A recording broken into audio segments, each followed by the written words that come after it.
जब भी भाई बाहर जाता तो भाभी वीडियो कॉल पर किसी से बातें करने लगती थीं। एक दिन मैंने भाभी के कमरे में कैमरा लगा दिया और फिर जो रिकॉर्ड हुआ वह देखकर तो मेरी चीखें निकल गईं।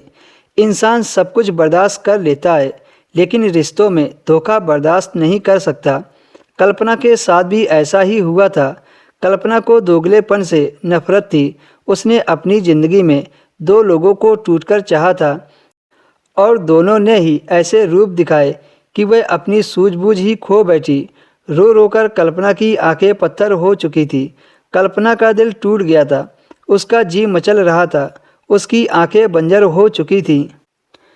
एक बूंद भी उसकी आंखों से ना बही थी। रोना भी नहीं चाहती थी, क्योंकि जो कुछ कल्पना ने देखा था किसी भी शक की कोई गुंजाइश नहीं रही थी। वह फैसला कर चुकी थी कि उसे क्या करना है। जो घिनौना खेल अपनी आंखों से देख रही थी, फैसला करना मुश्किल नहीं रहा था। वह मंजर आज भी उसकी आंखों के सामने से गुजरने लगा। जहाँ से जिंदगी शुरू हुई थी, वहाँ से डायरी का पन्ना पलटने लगा था। कल्पना के बड़े भाई की शादी थी। वह बहुत खुश थी।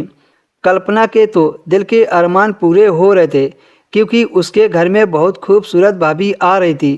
कल्पना की भाभी देखने में लाखों में एक थी, जैसे कोई मोम की गुड़िया। सच कहूँ, कल्पना को अपनी भाभी बहुत पसंद आई थी। कल्पना के भैया ज़्यादा खूबसूरत नहीं थे। कल्पना के भाई की उम्र 35 साल थी और उसकी भाभी 25 साल की थी। कल्पना की बड़ी बहन भाभी को उनके कमरे में बैठाकर अपने घर चली गई। वे सभी शादी के फंक्शन से थक चुके थे, इसलिए सो गए थे। कल्पना जब पानी पीने बाहर आई तो उसने अपने भाई को हॉल में सोफे पर सोते हुए देखकर उसे जोर का झटका लगा।